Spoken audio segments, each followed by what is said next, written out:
Ika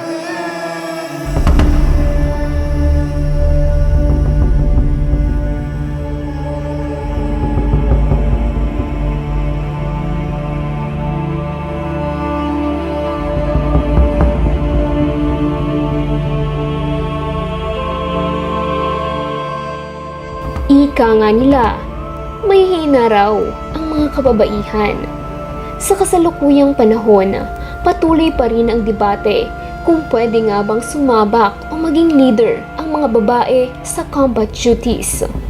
Subalit dahil sa pagbabago ng Philippine Army, lalong-lalo na sa pagtugon sa career pathing and deployment at patuloy na pagtaas ng numero ng mga kababaihan na nabibigyan ng matataas na posisyon at tungkulin sa organisasyon, ay paunti-unti nang napuputol ang gender stereotyping sa ating bansa. Ang mga katagang sundalong babae ka, hindi babae lang, ay pinatunayan ng isang babaeng leader dahil sa pangunguna niya sa mga matatagumpay na combat operations sa lalawigan ng Masbate. Isang magandang araw sa lahat. Ako si First Lieutenant Shelo Rocio Dolorican, ang kasalukuyang company commander ng Alpha Hunters Company ng 2IB ng 9th Infantry Spear Division, Philippine Army. Siya si First Lieutenant Shelo Rose Dolorican, ang commanding officer ng Alpha Company, 2nd Infantry 2nd Battalion ng 9th Infantry Spear Division, Philippine Army.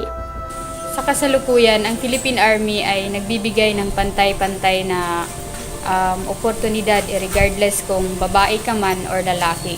Para sa akin, wala namang pagkakaiba yung pagiging babae at pagiging lalaki. Kasi lahat tayo ay sa maliit na pamamaraan, merong contribution para ma-accomplish yung mission ng organization natin. So, katulad ng mga drivers, hindi ma-accomplish ng maayos yung isang combat operation kung walang mga drivers. So, ganun din sa ibang roles na ginagampanan natin sa operation. So, dapat tanggalin na natin yung mindset or yung norm na ang pagiging sundalo ay para sa lalaki lang. Kasi meron tayong kanya-kanyang role na ginagampanan para makatulong sa pag-accomplish ng ating mission.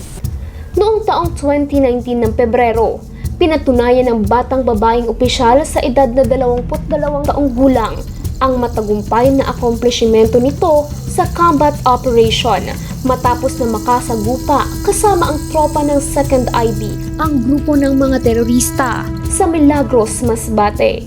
Nasamsama sa mga pinangyarihan ng engkwentro ang ilang mga dekalibreng baril, mga pampasabog at pagkamatay ng isang communist NPA terrorist. Sa loob ng 4 na taon, tinrain kami sa PMA bilang magiging mga platoon leaders pagkatapos ng graduation. So yung ganong situation na sumama sa combat operation ay parang naka-mindset na sa amin.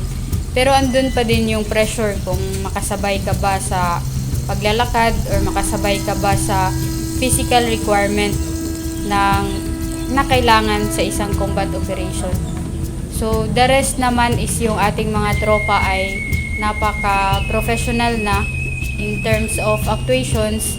Wala namang masyadong pressure yon at ang ating mga tropa naman ay disiplinado na. Kaya kung sino yung ilagay mo na leader na makita naman nila na karapat-dapat na sundin, ay sinusunod naman ng ating mga tropa. So the rest ng aspects, wala namang masyadong pagkakaiba sa na mag-lead yung isang babae sa isang lalaki.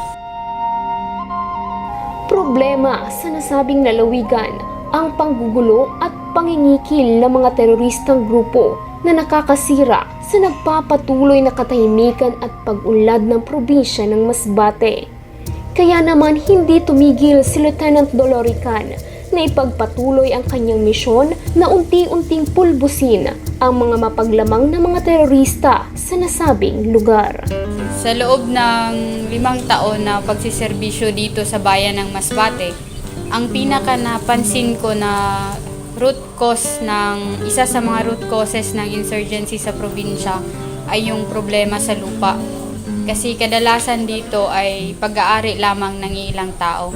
So, nung naging S7 ako, CMO officer, sa pamamagitan ng CSP operations ng tropa at sa activities ng CMO, ginawan namin ng paraan. Ginawa namin yung aming makakaya para ma-coordinate yun sa DAR or sa DNR, yung mga problemang pinapaabot ng tao, para sa ganun man lang na paraan ay somehow makatulong kami na ma-address kung ano man yung mga problemang kinakaharap ng simpleng mamamayan sa usapin ng lupain, kung saan dun sila kadalasang nare-recruit na makianib, tumulong at sumuporta sa NPA.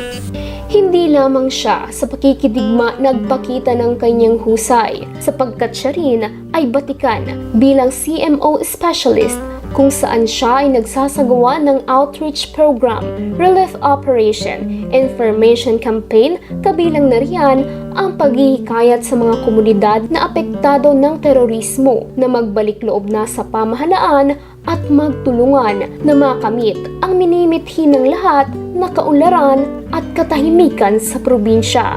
Sa katunayan, nito lamang kasalukuyang taon ng 2023 at parehas na buwan ng Pebrero, ang isa pa niyang malaking combat accomplishment sa parehas na lalawigan ng Masbate. Sa pangunguna muli ni Lieutenant Dolorican, pinamunuan niya ang kanyang tropa sa Kawayan, Masbate at nakasagupa ang 20 armadong miyembro ng Communist Terrorist Group. Sa nasabing engkwentro, 5 miyembro ng mga CNT ang namatay at 1 ang sugatan. Nakuha rin sa pinangyarihan ng insidente ang 6 na matataas na kalibre ng baril, kabilang ng isang AK-47, 5 M16 rifles at iba pang mga kagamitang pang-terorista. Bago maganap yung encounter, merong nagpaabot sa amin na isang concerned citizen na merong armado dun sa Barangay Guillaume, Kawayan, Masbate. So bilang isang sundalo, tagapangalaga ng kapayapaan ng ating lugar, inaksyonan namin yon sa pamamagitan ng isang combat strike operation. Ang 2nd Infantry 2nd Tunan Battalion ay kinikilala ang kakayahan ng mga kababaihan na pamunuan ang isang platon o maging ang isang kumpanya sa larangan ng combat operation.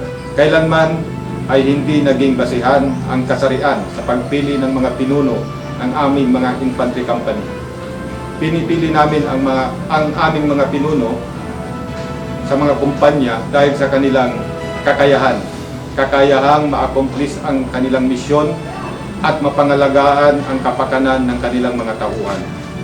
Ang 2 kriteryang ito ay nagawa ni Lieutenant Shelo Ross Dolorican nang pamunuan niya ang Alpha Company 2nd Infantry Battalion.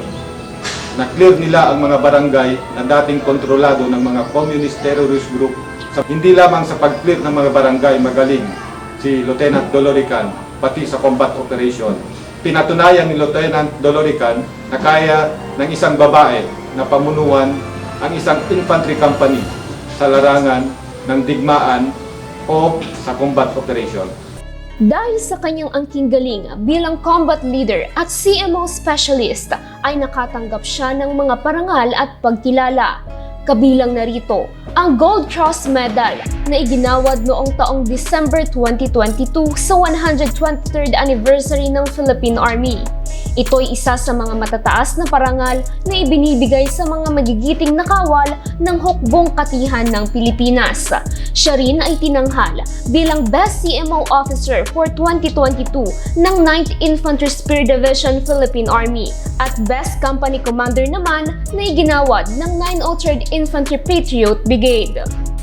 So far, nung naging platoon leader ako, nakakuha ako ng Gold Cross Medal nung ika-123rd anniversary ng Philippine Army, at nung naging S7 naman ako, yung pinaka-significant nun is yung pagiging Best CMO Officer ng 9ID.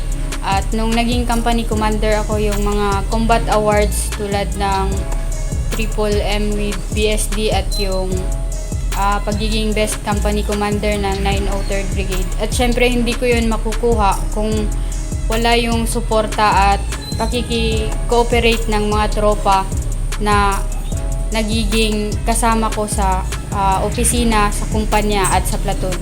Patunay si Lieutenant Dolorican na hindi hadlang ang kasarian sa pagtupad ng kanyang sinumpaang tungkulin, mapag-combat duties man ito o sa iba pa mang larangan. Para sa lahat, lalaki man or babae, para sa mga future platoon leaders, pag na-deploy tayo sa units natin, pag na-deploy kayo sa units nyo, kung saan man kayo i-assign, always do your best. Kung sabi nila, grow where you are planted. Kasi lahat ng efforts na gagawin mo in the future, may may magiging resulta yun. Hindi man agad-agad, pero as you go along sa service, meron kang makukuha or magre-result lahat ng efforts na ginawa mo. Gayunpaman, siya'y marapat lamang na mabigyan ng papugay sa kanyang masidhing hangarin na patuloy na mapaglingkuran ang ating bayan upang tuluyan na nating masugpo ang insurhensya at terorismo sa ating bansa.